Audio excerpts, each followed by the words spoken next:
안녕하세요. 안산시 상록구 민원공사과 지적팀 조은선입니다. 지적 제조사 사업을 시작한 지 올해로 8년째를 맞이하고 있는데요. 올해 2020년도 신규 지구가 바로 상록구 장상동 동막골 지구에서 진행된다고 합니다. 그래서 제조사 사업 담당자를 모시고 자세한 사업 설명을 들어보려고 합니다. 안녕하세요. 네, 안녕하세요. 네, 안산시 상록구 지적팀에 근무하는 김정훈입니다. 오늘 이 시간에 2020년 지적 제조사 사업 장상동 동막골 지구에 대해서 온라인 설명회를 가지려고 하는데요. 지적 제조사 사업은 어떻게 진행되며 또한 이번에 추진하는 동막골 지구가 앞으로 향후에 어떤 일정을 갖고 진행할 것인지, 그리고 또 많은 분들이 궁금해하시는 그런 지적 제조사 사업에 대한 궁금증을 좀 Q&A 방식으로 좀 모아서 설명을 좀 드리려고 해요. 그러니까 영상 끝까지 좀 자세히 보시고 참여해 주시고 또 경청해 주시길 바라겠습니다. 네, 주무관님. 그럼 네. 혹시 지적 제조사 사업은 왜 진행되어야 하고 앞으로 사업이 어떻게 진행되는지 설명을 해주실 수 있을까요? 네. 그 지적이란 우리 토지의 또 위치, 경계, 면적, 또 형태, 또 이용 상황, 소유 관계를 공적 정보에 이제 등록한 것을 말하는데요. 우리나라가 예전에 일제강점기 시대 때 평판과 대나무자로 그 측량을 해서 종이 지적 도면으로 이제 작성하고 관리해 오다가 전산화하는 과정에서 지적 도면의 경계랑 토지와의 그 실제 현황이 불일치함을 해왔습니다. 그래서 지적 제조사에 관한 특별법을 시행해서 사업지구를 새로이 지정하고 제조사 측량을 통해서 새로이 지적 공부를 만들고 시행하는 그런 일련의 과정을 진행하고 있습니다. 그게 그러면 반드시 저희가 사업을 진행해야만 하는 이유겠네요? 네, 그럼요.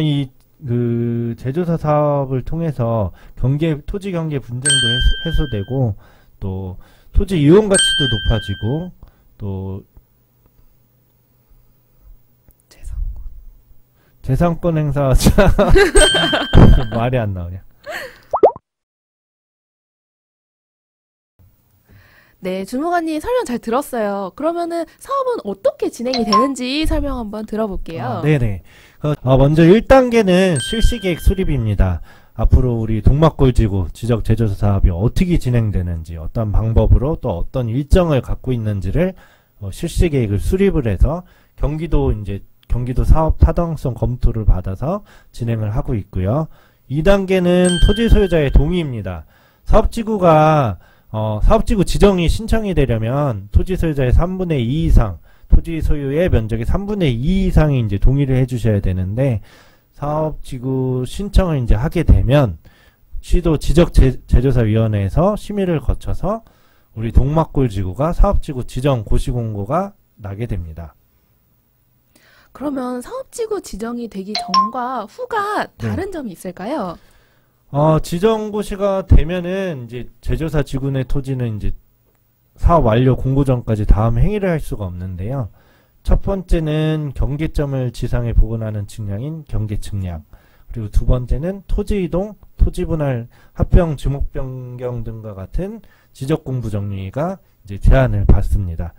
다만 이제 토지 소유자의 신청에 따라 경계 측량이나 지적 공부 정리가 필요한 경우에는 시군구 지적 제조사위원회 심의를 거쳐서 진행하는 점이 있습니다.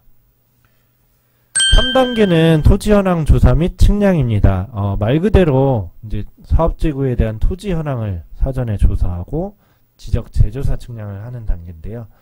요번에 우리 상록구 동막골 지구는 한국국토정보공사 경기도 본부에서 조사 및 측량 대행자로 선정 진행하게 되었습니다. 그럼 혹시 한국국토정보공사가 옛날에 그 지적공사가 맞나요? 네, 맞아요. 2015년도에 이제 지적공사에서 한국국토정보공사로 바뀌었는데요. 현장에서 또 여러분들 측량하시거나 하실 때 그 지적공사, 국토정보공사 직원분들 보시면은 많이 협조해 주시고, 또 궁금하신 점이 있으면 많이 물어보시면은 자세히 안내해 주실 거예요. 그래서 많이 좀 협조해 주셨으면 좋겠습니다. 4단계는 경계 조사 및 합의인데요. 토지 소유자 간에 이제 경계를 서로 조정하고 이제 합의해야 되는 단계인데, 경계 조정할 때 우리가 세 가지 안으로 방향을 잡고 진행해요. 하나는 현실 경계를 따라서 조정하는 건데요. 건물이 경계선에 저촉된다든지 도로폭이 좁아진다든지 또는 담장이 경계선에 저촉되는 경우는 보시다시피 현실 경계에 따라 조정하게 됩니다. 또 하나는 지적도 경계를 따라 조정하는 건인데요. 농지의 경우는 이제 경계가 불분명하잖아요. 그러다 보니까 지적도 경계를 최대한 유지하면서 반듯하게 정리를 하려고 합니다. 또 세 번째 안은 그 인접토지 소유자 간의 그 합의해서 조정하는 건인데요. 인접토지 소유자 간에 서로 뭐 도로 확보가 필요하다든지 또 마당이 필요하다든지 뭐 도로와 뭐 수직선의 경계가 있어야 한다든지 또는 본인의 토지가 굴곡점이 많은 경계인데 직선을 원한다든지 할 때는 인접 토지 소유자와의 합의를 통해서 경계를 설정하게 됩니다. 아, 그럼 제 토지 경계를 변경하고 싶다면 인접 토지 소유자와 합의를 함으로써 충분히 바꿀 수 있겠네요. 네, 그렇습니다. 아, 그러면 진짜 토지 소유자들이 많이 도와주셔야겠어요. 네, 지적 제조사 사업은 뭐 저희 담당자나 또 측량 대행자뿐만이 아니라 토지 소유자분들의 적극적인 또 협조와 참여가 있지 않으면 진행하기가 어려운 사업입니다. 아, 이렇게 토지 소유자들의 많은 협조를 부탁드리면서 네. 그래서 저희가 경계조사 경계를 좀 제조사 측량을 하는 동안에 현장에서 좀 입회하셔서 설명을 좀 드릴 수 있도록 일정을 잡고 또 안내문을 좀 보내드리려고 해요. 그러시면은 토지 소유자분들은 그 안내문을 받으시고 내가 언제 입회해서 한번 설명을 들어보자, 또 경계가 어떻게 앞으로의 조정이 될 것인지를 미리 좀 현장으로 직접 느끼시고 나오셔갖고 또 인접 토지 소유자 간의 경계도 또 합의하실 수 있는 귀한 시간이 되지 않을까 생각이 됩니다. 네. 충분히 많은 담당자와 전문가들 모시고 진행하는 사업이니만큼 네. 토지 소유자들이 꼭 나오셔가지고 네. 협조해 주셨으면 좋겠습니다. 네. 5단계 이제 경계 결정입니다. 토지 소유자 간의 경계 합의가 되면 시군구 경계결정위원회에서 심의를 통해서 경계 결정이 됩니다. 그리고 60일 이내에 이제 이신청 기간을 드리는데요. 이신청이 없을 경우에는 경계 최종 확정이 되고 그 확정이 되는 날로부터 지적공보, 토지대장, 지적도, 토지연계 확인원 등의 공보가 새로이 작성이 됩니다. 그러면 네. 혹시 지번이 바뀔 수도 있나요? 그거 되게 좋은 질문인 것 같아요. 지번은 이제 일반 지번 같은 경우는 변동이 없어요. 분할이 반영되지 않는 이상은 일반 지번, 종전 지번과 확정 지번이 그대로 가는데요. 우리가 예를 들면 임야대장과 같이 산지번 있잖아요. 네네. 있죠. 산지번 같은 경우는 등록 전환처럼 축적이 바뀌면서 일반 산지번에서 일반 지번으로 새로이 바뀌게 되죠. 그럼 임야대장에서 토지대장으로 가는 경우만 지번 변경이 있다, 이렇게 네. 말씀을 하신 거네요. 네, 그렇습니다. 네. 네. 6단계는 많이들 궁금해하시는 단계예요. 조정금 산정인데요. 우리 지적 제조사 사업이 면적 증감이 최대한 발생되지 않게끔 이제 방향을 잡고 진행을 하는데, 그래도 사업지구 전체를 보면은 경계 조정을 함으로써 일부 면적 증감이 좀 발생될 경우가 있어요. 그러다 보면은 토지 소유자분들한테 면적이 감소되는 분들한테는 우리가 조정금을 지급하게 되고, 면적 증감이 발생되는 토지 소유자분들에게는 조정금을 징수하게 되죠. 그럼 이 조정금은 혹시 어떤 기준으로 지급이 되는지 알 수 있을까요? 1제곱미터당 감정평가를 통해서 좀 산정하고 진행해오고 있습니다. 그러면 이 조정금이 산정됨에 따라 받을 수 있는 금액이 좀 많이 다를 수 있겠네요. 네, 조정금을 산정을 해서 이제 1제곱미터당 산정을 하면 그 증감된 면적을 적용을 해서 최종 결정이 되겠죠. 혹시 조정금 많이 받으려면 어떻게 해야? 이건 제가 궁금한 게 모르겠습니다. 아니고 이제 토지 소유자들의 네. 마음을 대변한 것이므로. 그러게요. 네, 저희도 네.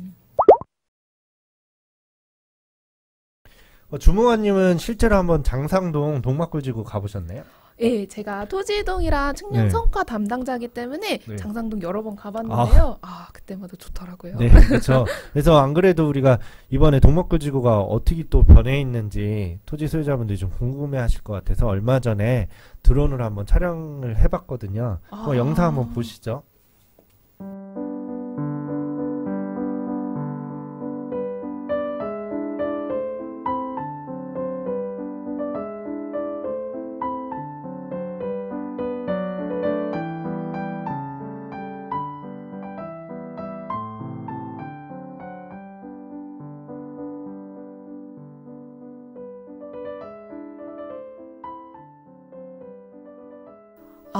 드론 영상 진짜 잘 봤습니다. 네.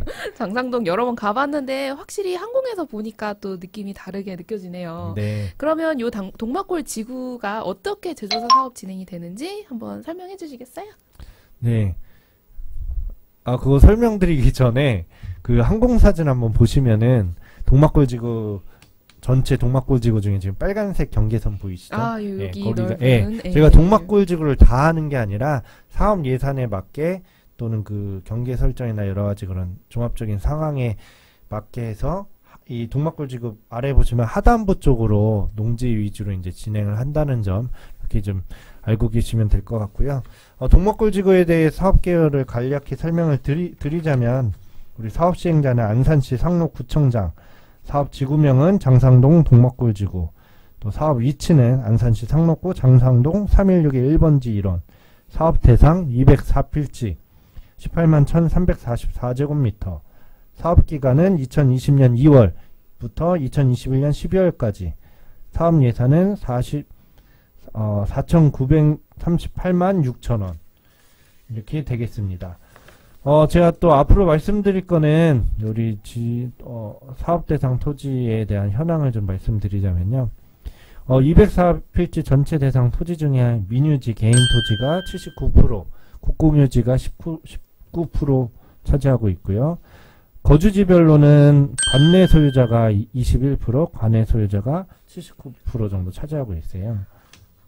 관내 소유자라고 말씀하시면 안산 외에 사시는 분들을 말씀하시는 건가요? 네네. 그럼 그분들이 투자 목적으로 하시면 뭐야 목적입니다. 그러신지는 저도 잘 모르지만 또 조상 때부터 가지고 계시다가 물려받으시다 또 외주로 또 생활하시는 분들도 계시지 않을까 생각이 되고요. 또 우리 204필지 중에 전체 대상 토지 중에 전답 농지가 한 59%, 도로가 10%, 그리고 대지, 공장용지, 창고용지가 7% 정도 됩니다. 지금 말씀드린 퍼센테이지는 1월 말에 실시계획 수립 때 당시에 이제 조사한 퍼센테이지라 약간 상회할 수도 있다는 점 여러분들께 말씀을 드립니다.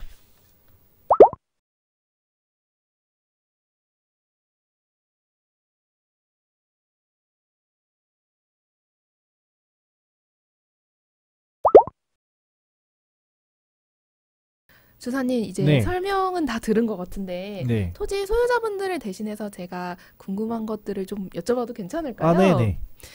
지금 동막골지구 같은 경우는 전답이 참 많다고 하셨잖아요. 네. 그럼 요런 전답 같은 경우는 도로가 없는 경우가 참 많은데 그러면 도로까지 만들어 주시는 건가요? 그런 질문 되게 많이 받았어요. 되게 많이 받았는데 우리 지적 제조사 사업은 앞서 설명드렸다시피 현실 경계와 지적 도면의 경계의 불일치를 조정을 하는 거예요. 그러다 보니까 그 과정에서 도로의 폭을 늘릴 수도 있고 도로의 경계를 좀 조정할 수는 있으나 없던 도로를 막 새로이 개설을 반드시 포함해야 되고 그런 사업은 아니라는 점 그렇게 좀 알고 계셨으면 좋겠습니다. 그러면 경계가 설정이 되면서 네. 담벼락을 만들어주는 일도 없으시겠네요? 그렇죠. 담벼락이 있다고 하면 그게 현실 경계니까 네. 오히려 그 담벼락 경계에 맞춰서 드리지 담벼락을 옮기게끔 경계를 그러면 그러지는 어렵죠. 않고. 앞으로 진행하기가 어렵지 않을까. 네. 예, 그러면은 도로나 담벼락은 국가에서 세워주지 않는 걸로 그렇게 하고 혹시 조정금을 받을 때 네. 세금은 붙여서 받는 건가요? 조정금은 이제 우리가 면적 감소가 발생되는 토지 소유자 한해서 조정금 청구서와 이제 통장 사본을 수령하게 돼 있는데요. 그 계좌로 저희가 계좌 지급 이체를 해드리죠. 아, 계좌이체로 조정금을 받을 수 있는 거군요. 네네. 아, 예, 알겠습니다. 네. 그러면은 면적 감소가 있는 분들은 조정금을 지급받게 되는데 그러면 어떻게 해야 많이 받을 수 있어요? 그런 건 저도 이거- 잘 모르겠습니다. 이게 가장 중요한 것 같은데요. 혹시 더 궁금한 점이 있으시면 저희 영상 댓글로 남겨주시면 담당자분이 댓글 남겨주시는 걸로. 네, 댓글도 하겠습니다. 남겨주시고 또 직접 전화 문의 주시면은 저희가 자세히 설명을 드리도록 하겠습니다.